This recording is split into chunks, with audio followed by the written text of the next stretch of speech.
Losing a spouse is one of the most profound and painful experiences anyone can go through. It's not just the aching void left behind, but the overwhelming number of decisions that suddenly appear. You're not just mourning a person, you're faced with countless choices that feel too heavy to bear. It's in these moments, when grief clouds your mind, that making a hasty decision can lead to long-lasting regret. In this journey through loss, it's easy to feel pressured by well-meaning friends, financial advisors, or even your own desire to feel some sense of control. But taking significant steps too soon, when your emotions are raw, can complicate your life for years to come. The truth is, while grief is deeply personal, there are some universal lessons that can protect you from unnecessary pain. By learning to say no to certain actions, you can give yourself the space to heal with clarity and dignity. If you've found yourself at this crossroads, wondering what steps to take, know that you are not alone. Many have walked this path, and by understanding the most common mistakes people make after losing a spouse, you can avoid falling into the same traps. Please take a moment to subscribe to Graceful Elderly to help spread this valuable message to others who may need it. Let's explore together how to navigate this difficult chapter with wisdom and care. The first mistake is one that catches many off guard: making big financial decisions too soon. When your spouse passes away, it feels like everything is slipping out of control. Your heart is broken, your mind is overwhelmed, and suddenly there are financial matters staring you in the face. Bank accounts, insurance policies, investments, even the home you've lived in for decades can feel like burdens rather than comforts. In this emotional haze, it's natural to think that acting quickly will restore some sense of order. But the reality is that grief clouds judgment, and what seems like a logical step in the moment might not hold up under clearer thinking. Take the story of Margaret, a 74-year-old who had been married for 50 years. After her husband's sudden passing, well-meaning friends suggested she sell their home and downsize immediately. It made sense: less space to manage, lower expenses, and a new start to distract from the loss. Driven by the desire to escape the memories and the echoing silence of her house, she put it on the market within a few months. But once the paperwork was done and she found herself in a smaller, unfamiliar apartment, reality hit. She missed her garden, her neighbors, and the comfort of rooms filled with decades of memories. Margaret realized that her rush to change had come from panic rather than thoughtful planning. Financial experts often advise against making major decisions in the first year of loss. This period should be about stabilizing, not making irreversible changes. It's essential to allow time for the shock to wear off before choosing whether to sell a house, invest in new ventures, or redistribute funds. What feels urgent now may look very different when the heartache settles and your mind becomes clearer. Unfortunately, some people may try to take advantage of your vulnerable state. Financial predators often target newly widowed individuals, offering seemingly secure investments or pressuring you to sign documents that are difficult to understand. Even well-meaning family members may push for decisions that aren't right for you. Always take a step back, trust your instincts, and never feel rushed into financial commitments no matter who is asking. One practical approach is to implement a one-year rule. This means postponing any major financial decisions, like selling property, changing investments, or giving large gifts, until you've had time to process your grief. Stabilize your finances by maintaining existing arrangements for a while. Consult a trusted financial advisor who understands both your long-term needs and your current emotional state. This way, you give yourself the time to make thoughtful, informed choices rather than reacting out of pain or confusion. The second mistake many make is isolating from friends and family. Grief can feel like a weight that drags you away from the world. It's common to crave solitude, thinking that time alone will help you process the pain. While taking quiet moments for yourself is natural, cutting off contact entirely can deepen your sense of loneliness and make it harder to heal. Human connection is not just a luxury, it's essential, especially when your heart is heavy. Walter, a 78-year-old who lost his wife after 52 years of marriage, found himself withdrawing from everyone. He stopped answering phone calls, skipped family gatherings, and barely left his house. At first he justified it, convincing himself that no one would understand his loss. But weeks turned into months, and instead of finding comfort, he felt more lost than ever. It wasn't until a neighbor insisted on bringing him coffee one morning that he felt a shift. That single, simple conversation made him realize that human presence, even in small doses, was a balm to his loneliness. Grief doesn't mean you have to put on a brave face and pretend to be fine. Sometimes, just sitting quietly in the company of others without the pressure to talk can remind you that life continues. Reconnecting doesn't have to mean attending large social events. It can start with a short phone call, a walk with a friend, or attending a support group where others truly understand your journey. You might not feel ready, and that's okay, but allowing small interactions to punctuate your solitude can make the heaviness of grief feel a little lighter. It's also important to be mindful of how grief can affect your behavior toward those closest to you. Sometimes, the pain of loss manifests as irritability or a tendency to push people away. You might feel that no one truly understands, or that their attempts to help only remind you of what you've lost. While it's normal to feel this way, isolating completely only deepens the loneliness. Try to let loved ones in, even if just for a short visit or a shared meal. If being around people feels too overwhelming, consider joining a grief support group. Sometimes being with others who have faced similar losses can feel less intimidating than socializing with family or friends who haven't shared your experience. Talking to those who understand can ease the burden of isolation and help you find ways to cope. Healing from loss doesn't mean pretending everything is okay. It means allowing yourself to feel, to grieve, and to lean on others when you need to. You don't have to do it alone, and giving yourself permission to connect with others is not a sign of weakness. It's a step toward recovery. Grief is not just an emotional experience, it takes a physical toll as well. After losing a spouse, it's common to feel completely drained, both mentally and physically. The weight of sadness can make even simple tasks seem overwhelming. You may find yourself eating less, sleeping poorly, or losing interest in activities that once brought you joy. These changes are natural, but when left unaddressed, they can lead to long-term health problems. One of the most important things you can do during this time is to take care of your body, even when it feels like the last thing on your mind. Neglecting your health may seem inconsequential when you're grieving, but it can make coping much harder in the long run. Taking small steps to nourish yourself physically can support your emotional recovery. Start by focusing on basic self-care. Routines. Simple habits like drinking enough water, eating regular meals, and moving your body can make a noticeable difference.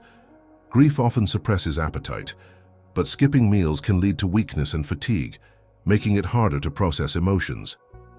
Try to eat small, nutritious snacks if full meals feel overwhelming. Soups, smoothies, and easy-to-digest foods can be comforting without requiring much effort. Sleep disturbances are also common after a significant loss. Some nights, you might find yourself lying awake, reliving memories or worrying about the future. On other nights, you may sleep more than usual, as if your body is trying to escape the pain. Both responses are natural, but finding a balance is essential. Creating a bedtime routine can help. Set a consistent sleep schedule and wind down with calming activities like reading, gentle stretching, or listening to soft music. Avoid alcohol and caffeine before bed, as they can interfere with restful sleep. If your thoughts become overwhelming at night, keep a journal by your bed to write down what's on your mind. Putting your feelings on paper can sometimes make them feel more manageable, giving your brain permission to rest. Grief can also weaken your immune system, making you more susceptible to illness. Chronic stress impacts the body by increasing inflammation and lowering resistance to infections. To combat this, include foods rich in vitamin C, zinc, and antioxidants in your diet. Fresh fruits, vegetables, and whole grains can strengthen your body's defenses. If cooking feels too burdensome, don't hesitate to accept meals from friends or family.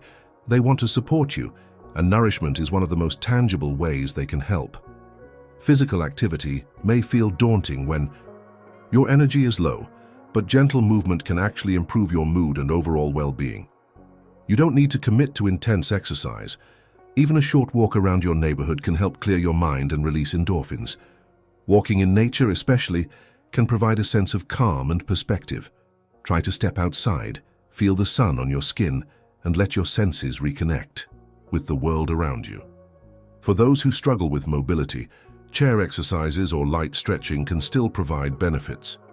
The goal is not to push yourself, but to maintain circulation, reduce stiffness, and give your mind a brief break from heavy emotions.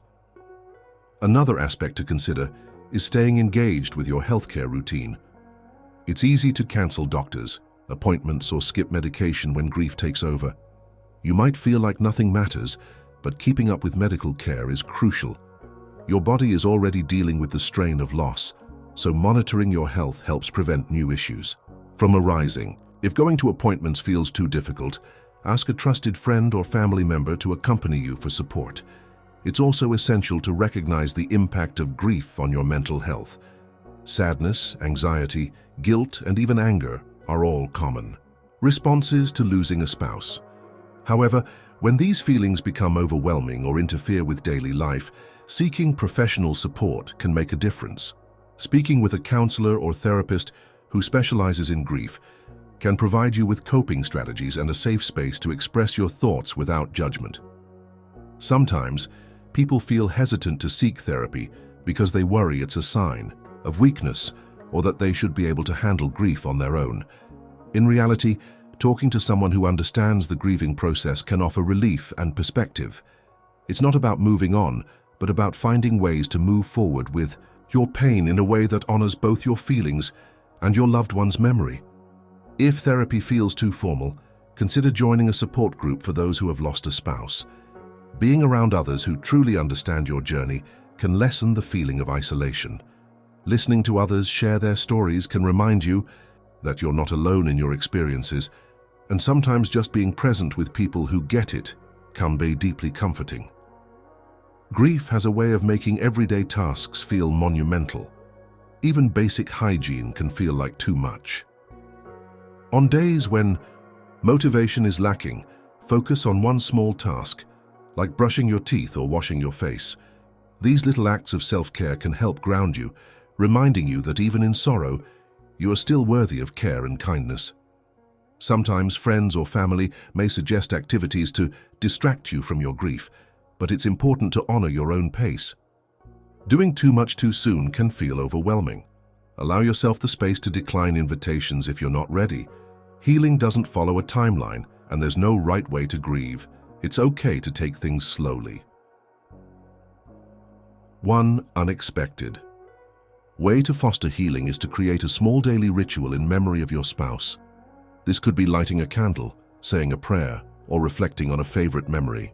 Integrating these moments into your routine helps you stay connected to your loved one, while also giving structure to your day. As you navigate this period, remember that your body and mind are carrying a heavy load. Being gentle with yourself, accepting help, and prioritizing your health are not signs of weakness. They are acts of resilience. Taking care of yourself is not just about surviving grief. It's about giving yourself the chance to find moments of peace amid the storm. One of the most daunting challenges after losing a spouse is facing the practical tasks that suddenly become your responsibility. When grief is raw, even small decisions can feel overwhelming, and tackling legal or financial matters may seem impossible. But taking it step by step at your own pace can make the process more manageable. The first step is to gather essential documents. Often, after a spouse passes away, you might not know where everything is kept. Start by looking for important papers such as wills, insurance policies, bank statements, property deeds, social security information, and marriage certificates. If your spouse managed most of the paperwork, it's okay to feel a bit lost. Enlist the help of a trusted family member or friend to help you organize these documents without feeling pressured to understand it all at once. Having a central place for paperwork, like a dedicated folder or binder, can make it easier to access what you need when you're ready. Label each section clearly, so that when you have to return to it later, you're not searching through piles. Organizing the documents now can save you from the stress of repeatedly looking for the same items. After gathering documents, take time to notify relevant parties. Contacting institutions and companies can be emotionally taxing, so break this task into smaller steps. You don't have to do it all in one day. Start with the most pressing notifications. 1.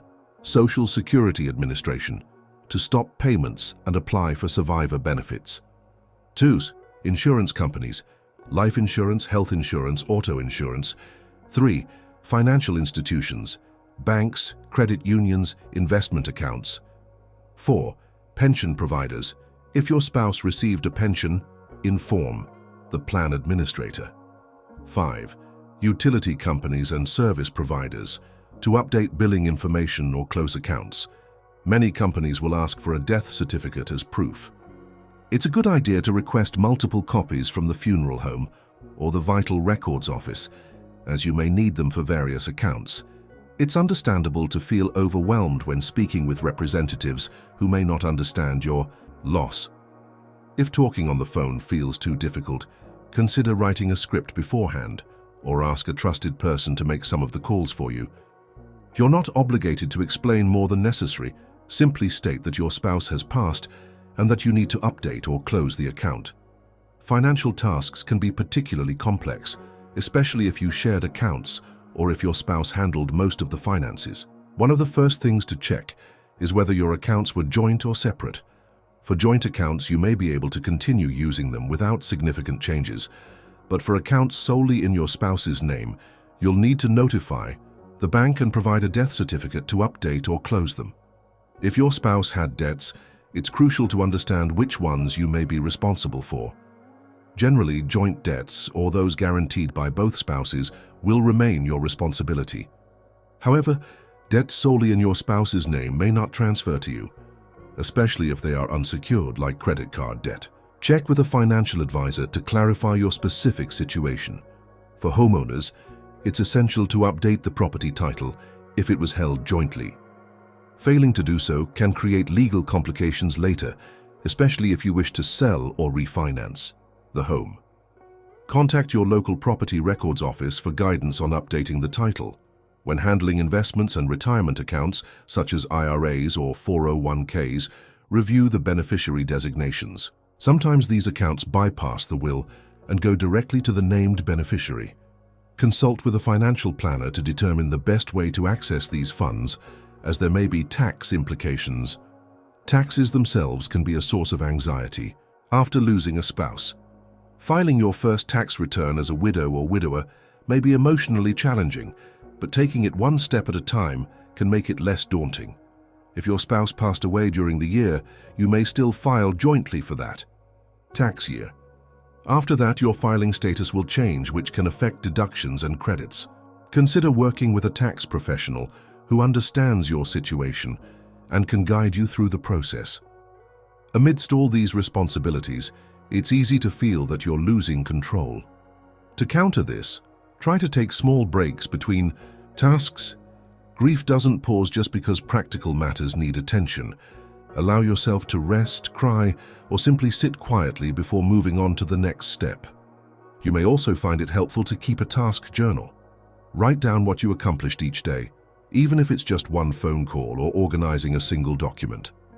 Acknowledging your progress can make the workload feel less daunting and remind you that you are moving forward, even when it feels slow. Lean on others who have gone through similar experiences. Talking to someone who understands the paperwork and the decisions you're facing can be incredibly reassuring.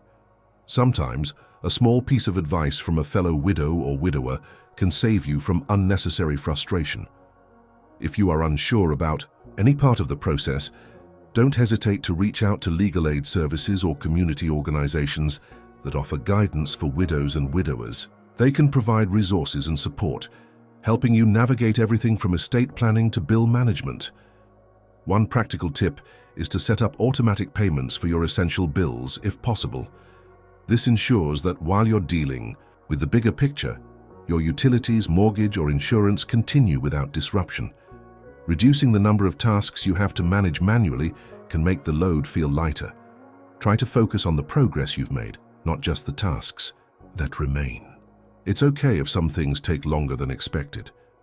You are doing your best in an exceptionally difficult time, and allowing yourself grace is just as important as completing your to-do list.